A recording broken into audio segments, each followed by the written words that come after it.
Get started. Whoever comes in, whatever, it works. Membership retention. I'm Don Munks. Okay, so I'm not going to sit here and read every bit of it. You can yourself. But the main question is, how do we balance everything between the new young members that are coming into the lodge, those that are in that mid-range, and our older lodge members, some of which are past masters, some of which aren't. So,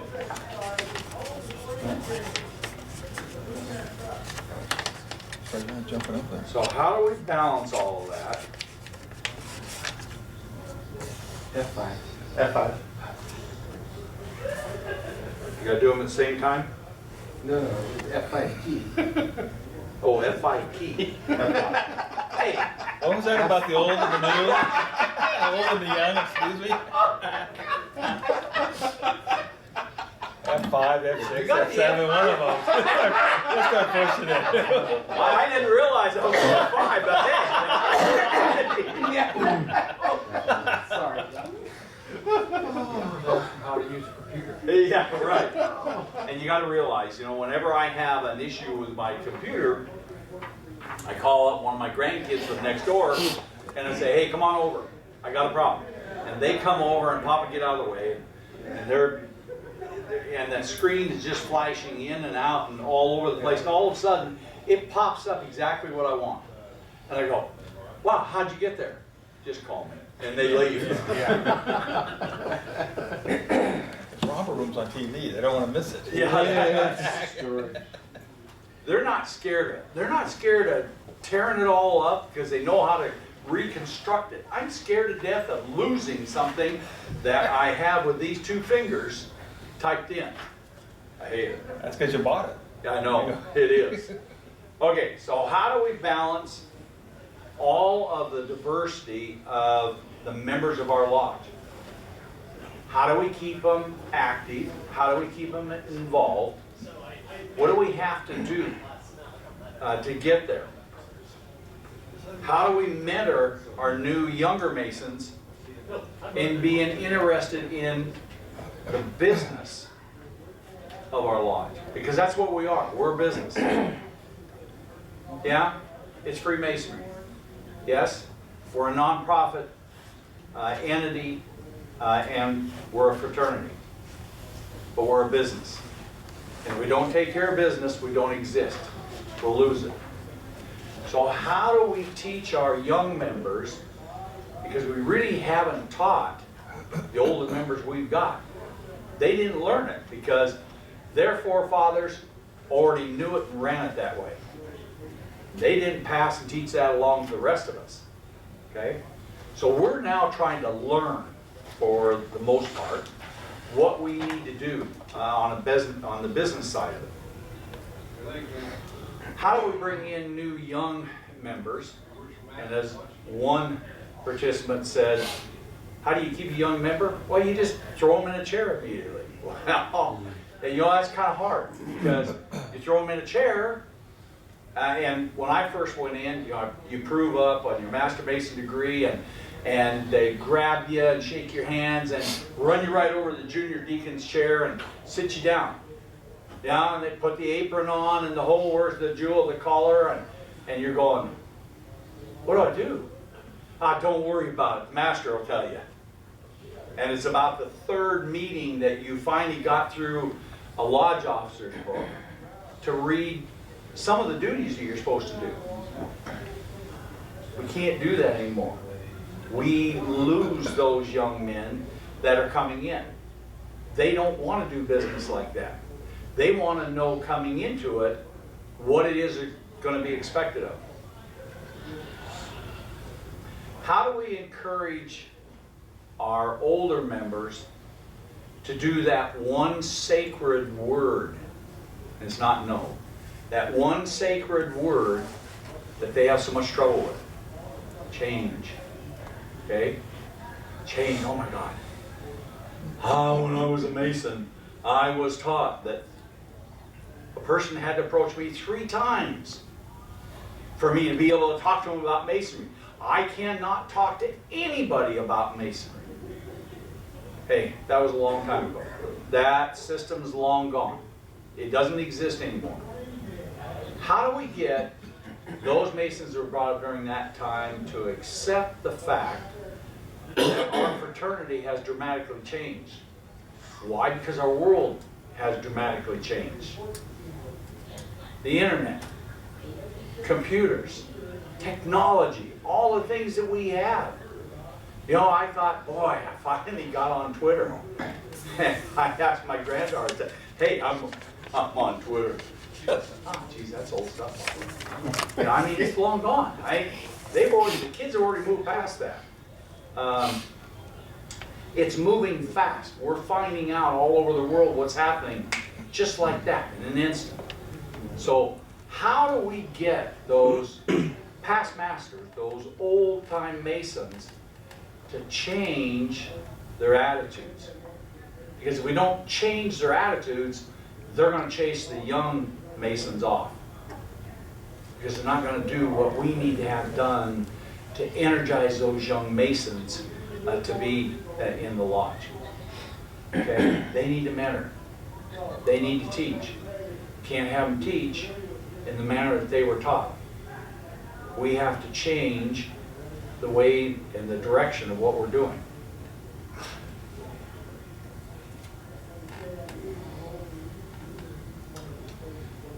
So, how many of us have traveled around the lodges, and you get to the lodge, you ask them how things are going, what they're doing. Oh, things are great.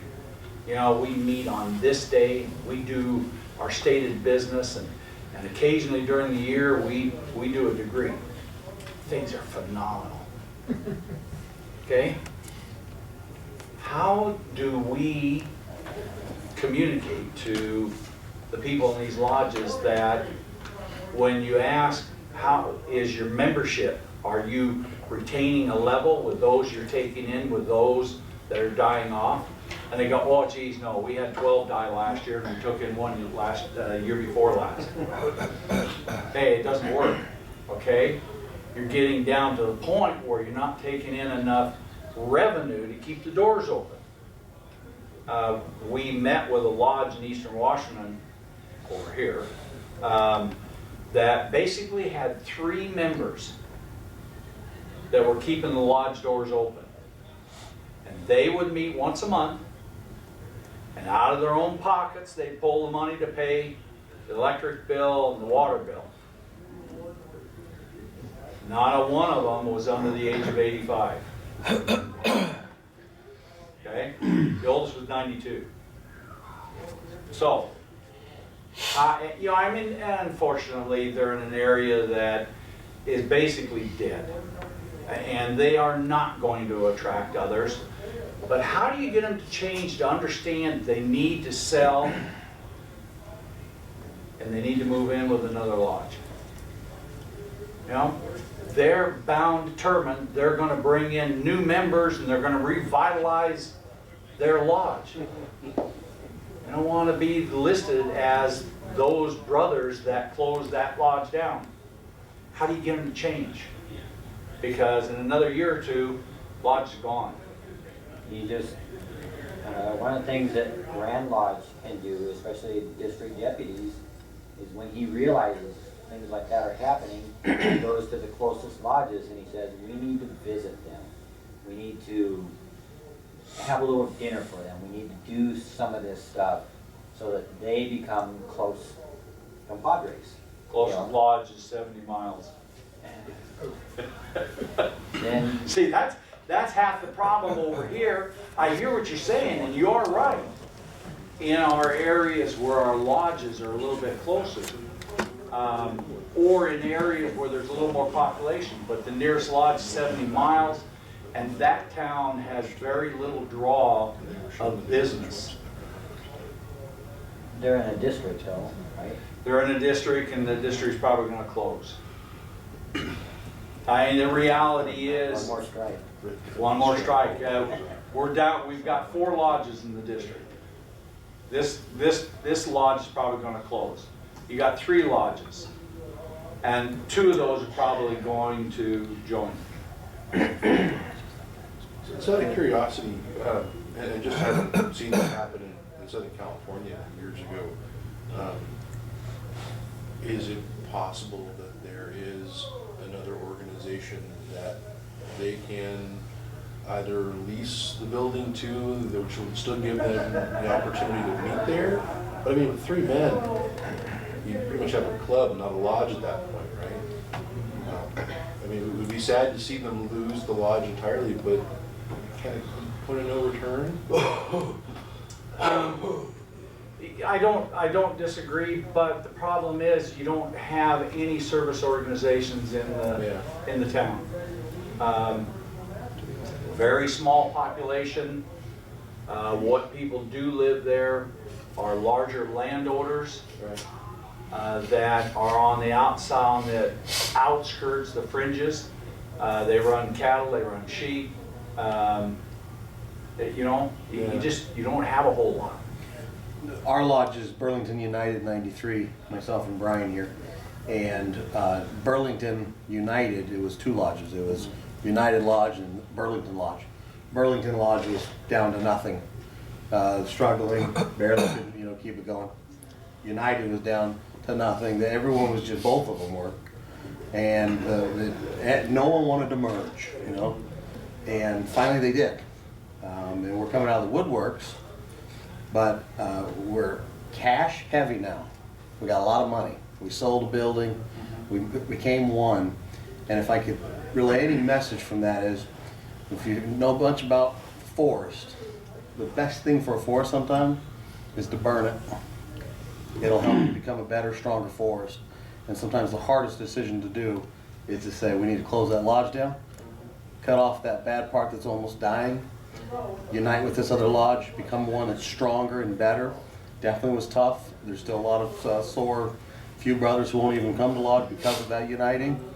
But it's now becoming a stronger lodge and making a bigger impact in the 2 cities than both lodges ever did before. And financially viable. And it's financially the strongest one in the district. So sometimes it's best to cut it off. I know lodges in West LA and Santa Monica, a very affluent area, but they couldn't maintain because the buildings were big enough from 50 years ago, 60 years ago, that even with 20 to 30 attending members, there wasn't enough people to sustain a building, and the buildings weren't designed to support rental use sufficient to support the buildings anymore. And yeah, had to sell, had to combine. So it's not limited to being on the outskirts or out in the less populated areas. It certainly happened in the more densely populated areas too. When you consider that most of our buildings were built when we had 100 active members, and dues for the time were what, 2 weeks' wages, right? Dues don't sustain an active program anymore. No, anybody here from Vancouver?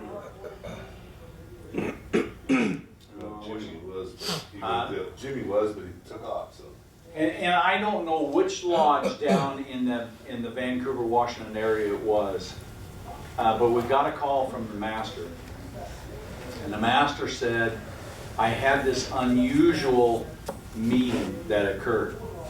Got a phone call from 4 young Microsoft workers. They were curious about the lodge, and they were curious about the fraternity, and they wanted to meet.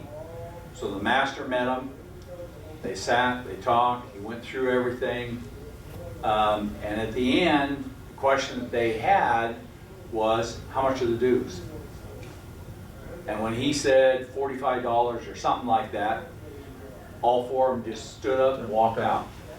And he followed them out, and he's going, now, wait a minute, why'd you leave? And he said, you lied to us. And he said, no, I didn't. Yes, you did. At $45, you can't be doing the things you said this fraternity is doing. We came here expecting to pay $2,000 apiece a year. We have no problem paying that. Okay?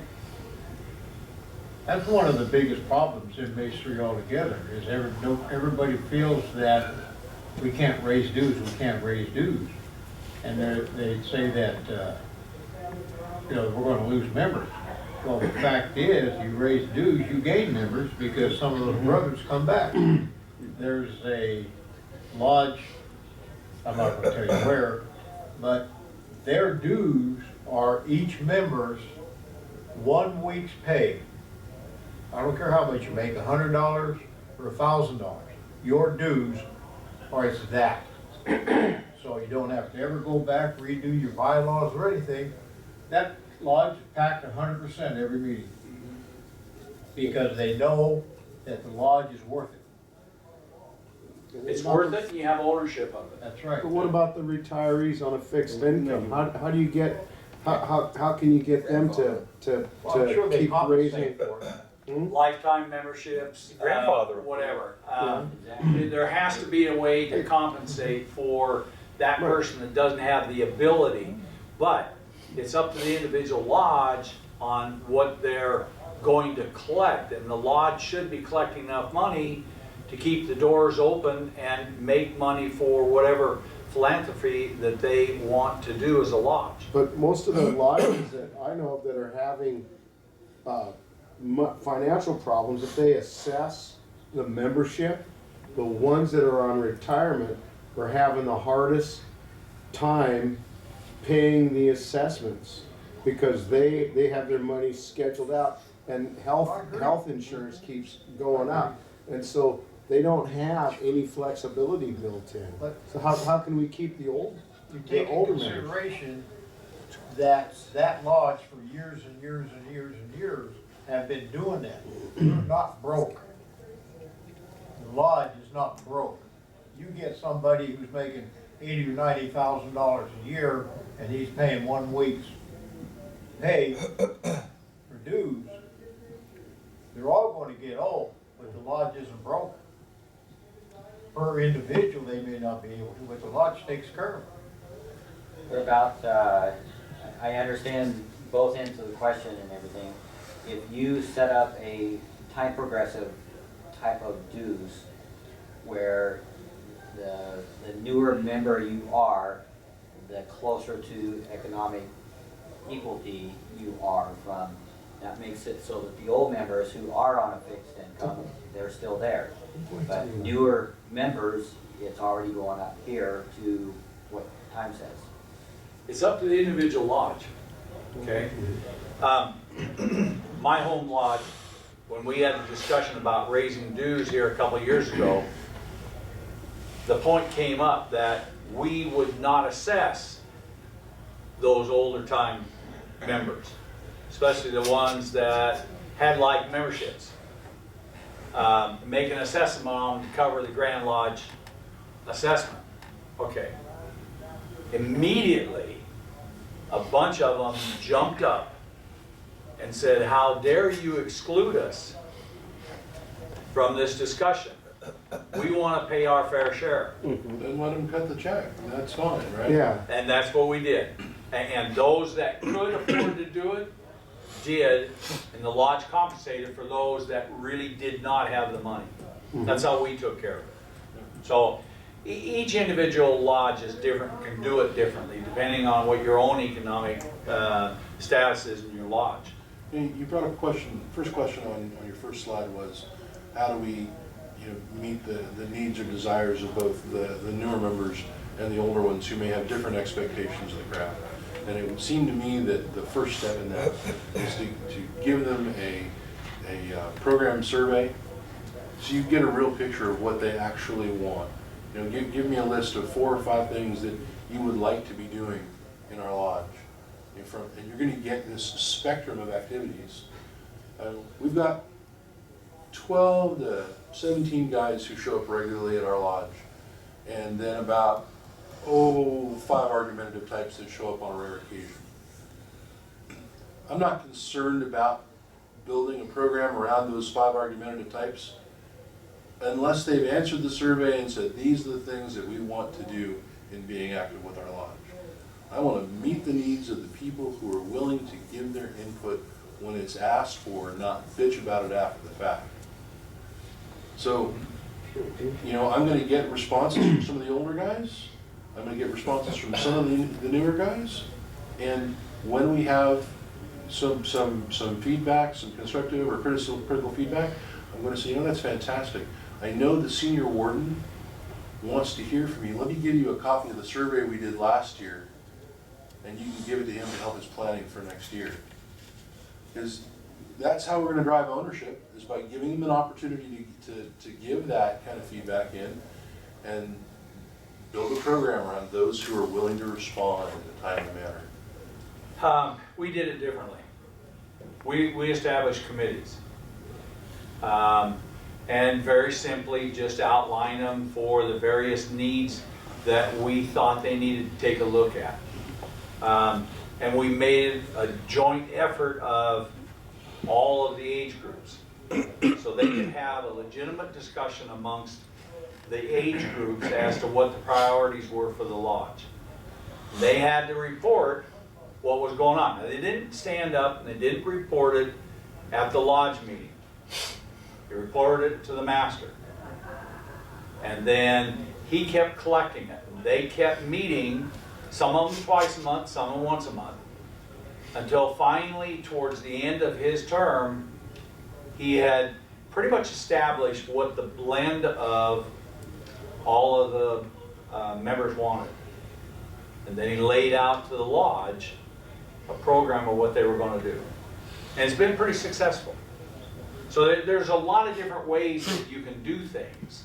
You can do them by surveys, you can do them by committees. Whatever is going to challenge the members of the lodge to be creative, to actually engage in a discussion of what they want for the lodge, for the future. Have to do it. And your committees were grouped on an age? They were based on multiple ages. Okay. So now, in other words, it wasn't all young guys or all older guys. It was a wide range, and it was a half dozen to a committee. So there was equal representation by the age characteristics. Some of them didn't want to do anything to change. But in the end, you came up with a consensus from from these committees that the master was able to pull together a plan. The long-range plan. I got a thought for you, Don. Huh? I got a thought for you. I do construction, and in construction, very seldom can people ever tell me what they want to do if they want to remodel or something. Frank included over there. But anyway, what I've learned to do over the years is find out what they don't like. Everybody knows what they don't like. Very few of them know what they do like in the whole entirety. If I know what they don't like, I can figure out what they're going to like. Same thing with this kind of thing. That's a good way of doing it. You bet. Any way that engages the members to find out what the diversity of the age groups want to have so the lodge can move forward. Did the committee have a topic to go over? They were given a topic. So they took this topic, and regardless of what it is, and they discussed how to improve that topic or what to do with that topic. Right. And each one of the topics had to do with a basic 5-year plan. Each committee had a different topic. They did. Who selected the topics? The master. And that ended up in your long-range plan. Yeah. Okay. We didn't call it a long-range I plan know, at but that that's- time, but basically that was a long-range plan. So they need to discuss what they want to do, what they want to do within the lodge, what they want to do outside the lodge in the community, what they want to do to encourage membership.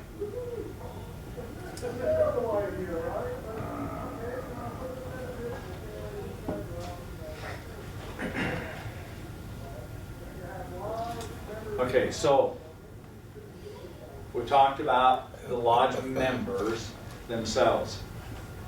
each one of the lodge members has families. Those families are extremely important to whether that member even comes to lodge. Because if mama says you're going with me tonight here, I guarantee you, even unless you're the master of the lodge, you're going with mama to wherever she wants to go. You need to make sure that those members are communicating with their families to find out the activities. Now, when the kids are little, it isn't as important, but as the kids get older and get more involved in school and activities, you need to be there, first and foremost, as a family. So that interaction has to take place and be a part of this discussion about what the lodge is going to do. What kind of visibility do you want in the outside, in the community?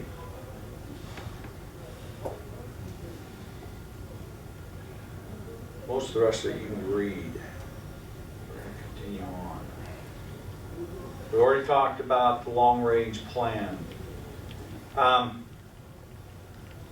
What priority will be placed on ritual, degrees, funerals, and special programs? Do you have a committee that works on memorization, that holds practices? Or do members of your lodge have open books in lodge? Now, I hate open books in lodge. I hate them with a passion. And the reason I hate them is that you can't begin to read as fast as your officer is going to respond. So when the master sits there and he's got an open book and he asks a question, whatever officer he's asked the question to is answered faster than he can follow down. And so he sits there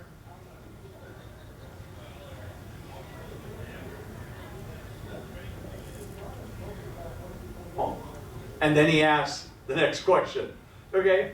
It's ridiculous. If you start, even with those that have the hardest time for memorization, which our lodge had one, he still has an issue. But he works and works and works with a couple past masters to try to alleviate the issues he has with memorization. But guess what industry he's in? Music. He plays music and sings songs all over our county. Telling me there's not memorization in music. And there's some things they work with him on to adapt it around music in his head. So there's ways to do things. But what's the priorities that the lodge is placing on these other aspects? Do you have a funeral team? As our lodges are getting older members, do you have a funeral team that can step up as a brother dies? What if that brother hasn't been around for a long time and his wife calls and she wants a memorial done for him? How are you going to perform it? What if nobody in the lodge even knows him? What if he's a member from California that moved to Washington to retire and he passes away? Yeah, we just had that 3 weeks ago. Yeah, we've done several of them. So they happen. So do you have a team in place as a lodge? Or do you have it in place as a district? Okay? One way or another, there needs to be, at least within your district, 2 funeral teams that can get together to perform a funeral. Because you're not given a whole lot of notice. Yeah, could you reschedule that for? Yeah, right. Exactly. Your heart attack will be on Thursday. Yeah. You guys are brutal. Watch too much TV. We have an open lodge. Any night we don't have a lodge meeting or a degree scheduled, we have it understood with our members that there will be somebody at the lodge to work on candidate coaching or officer coaching. And Yeah, quite frankly, we turned into a nice social gathering. Last couple of times, we've actually just taken posts in the lodge and gone through opening and closing and gone through the first and second degree. We want to see all of our primary officers very proficient before the end of the year, and so once we finish this process, we can work on to upgrading our funeral team. Right now, it consists of 5 past masters who have, on a moment's notice, sprung up another. So yeah, we need to refresh that. Compared to first degree, funeral team wouldn't be all that hard to do. And degrees. You know, some lodges, especially those over here on the east side, don't have large memberships. So if they do have a candidate, how do they put a degree team together? A lot of times, unless they get visitors, they can't even open lodge. So they get just enough visitors that they can open lodge. So how do they put a degree on when they don't have enough members to even do a degree? Request somebody else to do it. Correct. So, request some other lodge to do it. Or members of other lodges to do it. Share within the district.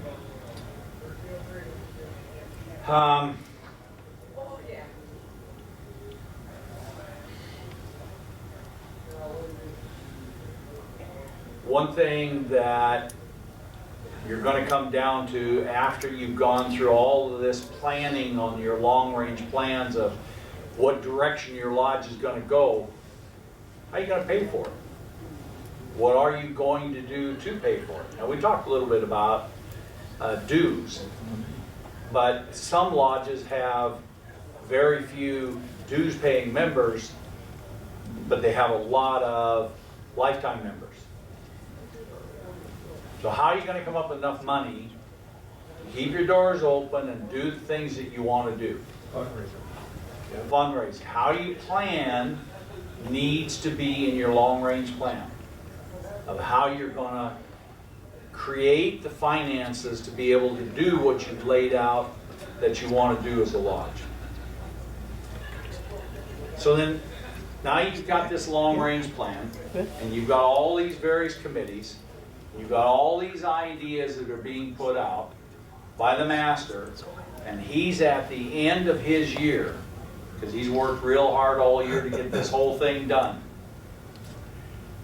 How are we going to follow through?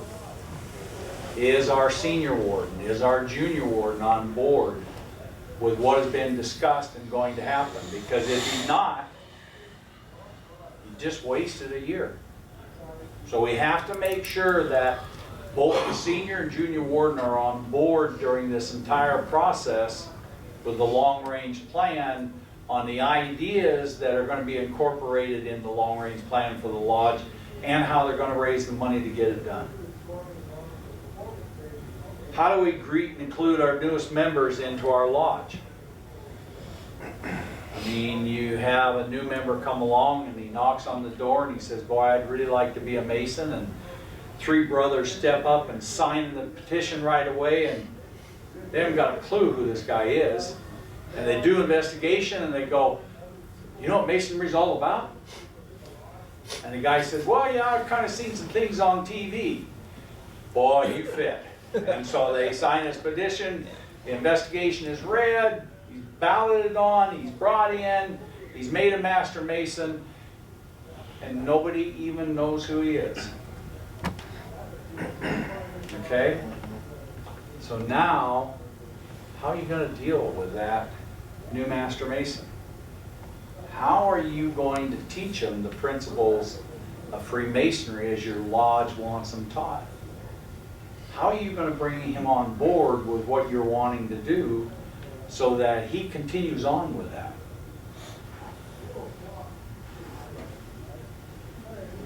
Suggestions? Slow it down. Your lodge should have a set of standards. So when he came in and as an apprentice Mason, there's certain standards he had to meet before he could advance. And in that process, there's Masonic education along with its standards. One of the best candidates that that I sat down and had an interview with as a master, boy, when I got done, I said, this kid is going to be phenomenal. Male nurse, boy, he is fantastic. Family's lived here for a long time. He's fairly new to the area, but you know, he's working at the hospital and so on and so forth. Everything just seemed too good to be true. And at the time I was county commissioner. So I just went over to the sheriff and I said, would you run this guy? Didn't work. Did not work. Boy, he had felons, he had all kinds of trouble in his fairly current past. And a lot of the things that he told me turned out not to be true. When I had a second meeting with him, he just kind of got up and walked out. Didn't answer the questions. Well, I'll tell you what, he sure aced the interview. Okay? So you can have standards, Right. but there's got to be something better. So can we create something different? British Columbia and Yukon, a lot of the jurisdictions in Canada, a lot of the jurisdictions in this country have a 6-step program.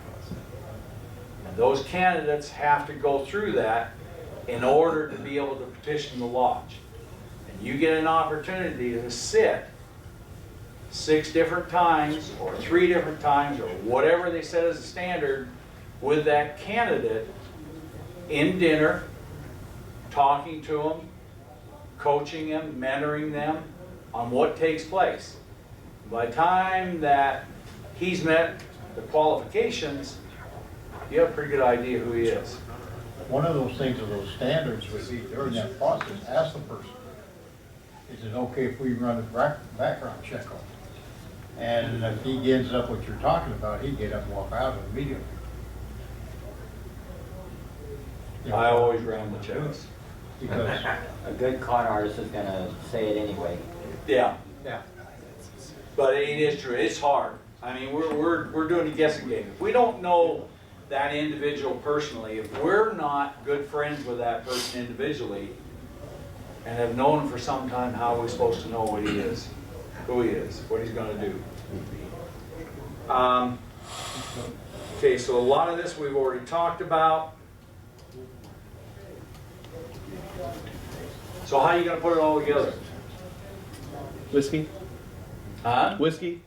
That works good. Scotch better. But We were just Gotta come to you. discussing that probably one of the first things we're going to work on is raising our entrance, our application fee for our lodge, probably considerably. Make it clear that part of that is a non-refundable portion, and that's going to go toward background checks on people who apply. Doing a more, I mean, we try to do a very thorough pre-qualification of people who haven't even turned in the petition yet. I mean, I know when somebody gets directed to me, I meet with them 2, 3, maybe even 4 times nowadays before a petition is turned in to make sure they have a real clear understanding of what the commitments are, what the time impacts are, what this is really looking like, and at the same time asking them questions to be sure that they are really aware and know what they're asking for. You know, asking them, well, you're willing to sink down $150, $200, that must mean you understand what masonry is. Why don't you tell me about it? Right? You get some pre-qualification done. And in that process also get a feeling for what is it they're expecting to get out of it? What kind of program are you looking for? With the understanding that every lodge is different and the personality of a lodge is dependent entirely upon the personality of its members. So if you were looking for a motorcycle club and you're in our area, then you should be talking to Ashlar Lodge, because I understand they have quite a few, motorcycle ride members. Let me take you over there. I know some really nice guys over there. And kind of helping them figure out what they're looking for and where that fits in a larger community. But a lot of this is pre-qualification of your candidate coming in and dialogue with your members to understand what they really want. I had a conversation with one of our older members last year who was not liking the way certain things were going in Lodge. And I said to him, I appreciate your feedback, the fact that you're willing to have this conversation, I really do appreciate your candor. When are you coming to lodge again? Because, quite frankly, if we're gonna make some changes, I want them to coincide with your attendance. So, have a little equal commitment there. I wanna help put on something you're gonna enjoy, and I want you to be there when it happens. Would you believe he wouldn't make a commitment to when he was gonna come to lodge? That happens a lot. See, Don, here's the thing I gotta ask. All this new membership talk is fine. But I wanna know how to enthusiastically involve my members so that they will retain their membership.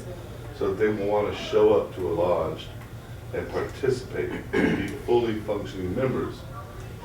You can get all the new members in the world you want in your lodge. If the brothers are not staying in your lodge and committed to your lodge and enjoying what they do, if it's not interactive between all ages and groups, you're not gonna retain these people. Your older members are gonna drop out, they're gonna go over here to the shrine, they're gonna go over here to, whatever else they wanna go to, and they'll pay their dues at your lodge, but you won't see them at the lodge. At my lodge, I have 200 members. I'll be lucky to see 30 at a stadium.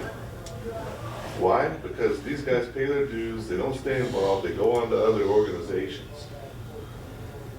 I want to know how to retain them, how to bring them to the lodge, take that experience that they have, okay, transmit that experience to the youth, and get them all involved and make it something that they're going to want to be there for.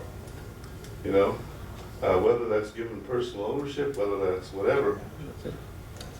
I can get all the new members I want, but the problem is once you get them in there, if there's no one there to mentor them, if there's no one there excited about masonry, what are they learning? We go in, we open a lodge, we talk about business, we close the lodge, we go home. What about the business in this thing is going to excite a new member? What happens with Masonic family values? Where is all that coming into play? Well, it's not if you lose your main members. Sure. If you don't have excitement between all your individuals in your lodge. So I want to know how I can incorporate all these great ideas for new members and get my older members involved. And change their way of thinking, and then try and involve all the families, all this into one package.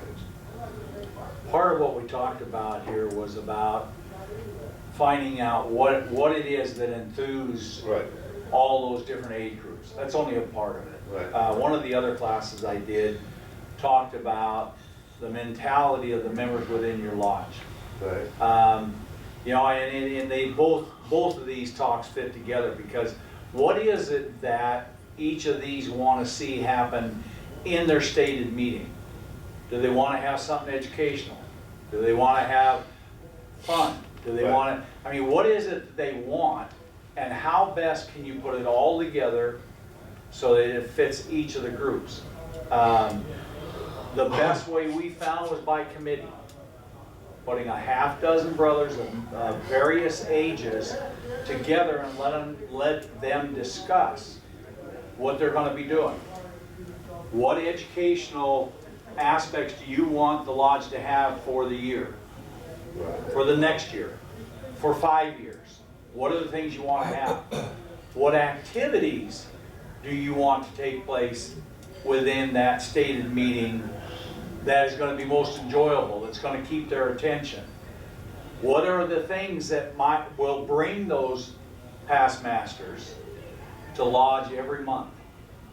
Whether it's picking them up at home because they don't drive at night anymore. What are the things that keeps them out of lodge? You're going to have some that no matter what you do, even to go to their house and literally dress them, you won't get them into lodge. And they're just not going to come back because they've quit. Or they've gone on, like you said, the Shrine or Scottish Rite or whatever else. And we should be preaching at those levels. Blue Lodge is your priority and the other concordants are then secondary. Did you come up with anything in those committees that say is a good formula to use? I mean, like any programs you guys came up with that we haven't heard of? We not really. We introduced ideas that other lodges were doing. Educational programs, and the kind of educational programs, from profiles of important or famous Masons from the past, having elected leaders from the city, from the county come in and give discussions about the hottest things that were going on in the news. Just to talks about code, talks about activities and ideas for activities that we were going to do outside of the lodge, with veterans groups, with others. I mean, there was a wide range of things. They were 10 to 15-minute presentations, so they didn't take up a whole lot of time. Sometimes they went a little beyond that, and sometimes they weren't that long. But it did encourage people to come. Don, can I say something? Sure. As the chairman of membership development, that's our job, is to teach people how to get new members and retain members. The funniest thing is, in all the time that I was on the committee before I became chairman, I received a total of 6 phone calls, half phone calls, half emails, asking for any help. The brothers don't even ask for the help. Now there's a few that finally started making phone calls, and we went to them and we tell people, when we go to district meetings, we're here to help you. Right. And there's a lot of ideas, there's a lot of things we can do, and if the lodge wants that help, our committee will be there in a heartbeat, and there are some amazing ideas. Progressive dinners, anybody in here doing a progressive dinner? Haven't heard of it. Progressive dinner, you get 5 of your officers, you start off, you're gonna have a 5-course meal. You start off at my house with course number 1, then we all go to the second guy's house for course number 2, third guy's house for course number 3. You end up at the final house for some dessert and a couple drinks. It's a fabulous time, and you get out of the lodge and you're in your house, your environment. You're peacocking who you are, you're proud of your home, you're proud of your place. It makes you feel like, you know, I'm part of the brothers. That's just one little idea that will really help you get those out there. Have your past masters. There's an old saying, John Maxwell says, no one cares how much you know until they know how much you care. So go up to you guys who haven't come in a long time and say, you know, Bob, I've heard a lot of good things about you. You know, what we're going to start doing at our lodges, we're going to take a 10-minute get to know the past masters, and we want you to come next month and you're going to be the 10-minute speaker. We want to know who you are. Tell us about yourself, your World War II, your Vietnam career, your Korean War career, whatever it is, building sheetrocks or whatever it is you did. Because people love to talk about themselves. Even if we don't want to put our head up and say, I love to talk about myself, we all love to talk about ourselves. Give them that chance. So there's just some of the small things, and there's many, many more, but those are just a couple small ideas. I didn't even know there's a committee for it. See what I mean? I'm junior warden. I haven't ever seen any of the concordant bodies cause any of the blue lodges to fail to have membership. In fact, I kind of got away from going to Blue Lodge until I became more active in the shrine. And the thing that I found that drove me away from the lodge was a lack of the consistency on being treated decently by fellow members, by people who took the same oath, that knelt at the same altar, and agreed to the same obligations.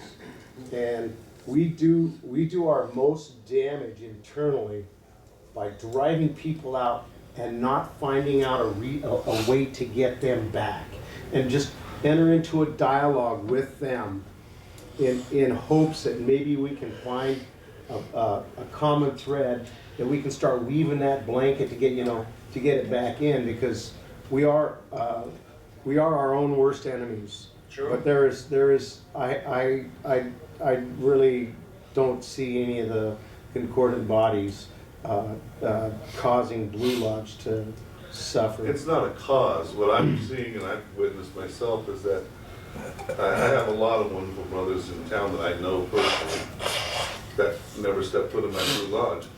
And then I find out, well, but that is their Blue Lodge. I mean, I sit down to breakfast twice a week with 6 guys. Every one of them's in my Blue Lodge. I've never seen them step foot in that lodge in 6 years. Not a cause, it's a result. Right. Right, so it's not what I'm saying is, it's not a cause of any kind. What I'm saying is, how do I get them to go, okay, let's sponsor us? Why did they quit coming in the first place? They just What don't was it? have any involvement. What was it that there was a passion, originally it was a passion, and there was a purpose? And, what's that? Temple board. Yeah, one of them. That's a little thing between him and I. But you know, it's true. It's a lot like a marriage. If you lose the passion, you're gonna lose the wife. Some people might think that's a great idea, you know, but you will, and you know, unless you Well, that work was my on it. point. How do we light a fire? Let me ask you a question. People It get- starts with a spark. Do you have a phone, do you guys have a It's phone all tree? So, Who has a phone tree in this? we have a trestle board that we No, run. does anybody here use a phone tree still? Okay, what's interesting is earlier, Greg Worshville was mentioning the Facebooks, the Twitters and all of that, and that's great, and Brian, that's how we socialize back and forth. But I know guys that aren't gonna touch that, so we can't leave them out of the dark. If you get a phone tree, and what we do is, our master and us, we get on the phone, we got 120 guys, we pick one day a month, and if you're gonna accept the job as junior warden, or senior warden, or master in our lodge, part of that is your responsibility is to pick up that phone once a month, and those 3 principals call all 120 and say, hey, Bob, how are you? Not come to lodge every month. It's not about calling him and saying, we need you, we want you, we want you, we want you. It's not that. It's how about, what can we do for you? How are you doing? You know, oh gosh, you just had a heart attack? Well, how about I round up 5, 6 of the brothers and we come over and take care of your yard work for you? Because once you touch someone's heart, then you can ask for the hand. Because you touch my heart, you got me for life, buddy. I'm your man. I will be there for you because you touched my heart. And we've forgotten how to touch the heart of our brothers. And sometimes we got to get out there and remember, let's touch their hearts, then ask for the hands. Right. You talked about fundraising. Take the, whatever committee it is, let's say you're some kind of a fundraiser, get the wives involved with the Masons, with the young guys, the older wives with the younger wives. You start getting that group together, then some of these other people who haven't been coming to lodge, that may be something they were looking for. Yeah, we have And a lot you're of, gonna retain those people because now the wives are involved in this plan. we have a lot of fundraisers. Port Orchard Lodge is screaming with fundraisers. That's not an issue. And wife's involvement. You notice my wife's here. You know, she wants to be here. A lot of our wives in our lodge are very interactive with each other. It's a great thing. But like I said, what I'm trying to get is some kind of way. That's a great idea, by the way. And yeah, I will. Because we have a lot of members, and I know some even with Right Worshipful know him personally. They go to his lodges and they go to other lodges around the area, you know, involved in all sorts of great things. The 6 guys I'm talking about go to my church. Okay? I sit in the church with them, I go to breakfast with them all the time. Had no idea. Okay? And I asked one of them one time, you know, and since I've started talking to him, he started coming back, but I asked him, well, why don't you go to the Blue Lodge? He goes, oh. So, I guess I forgot. There's really not much going on. You know, part of it is as simple as reminding them. I was president of our Shrine Club. And at the end of every single meeting, I gave the statement, brethren, our first responsibility is our Blue Lodge. Please, if you want people to attend our Shrine Club and join, you have to be present at the Blue Lodge to get them interested. And I said it over and over and over throughout the entire year. Well, that was 2 years I was president. So over and over and over and over and over again. Finally, past potentate showed up in Blue Lodge, at your lodge. And now he's coming all the time to Blue Lodge. And I asked him, John, why now all of a sudden are you coming? I kind of forgot about it. You kept preaching about it, so I decided to go back. Well, that's exactly what I'm That's talking simple. about. I Yeah. know that, man. The other thing is that I'm seeing that I have a big rift in my lodge between the older guys and the younger guys about communicating. You know, that's another one, but I don't know much more beyond that, but that's it for it, you know. Hey, thanks for coming, guys. You know, the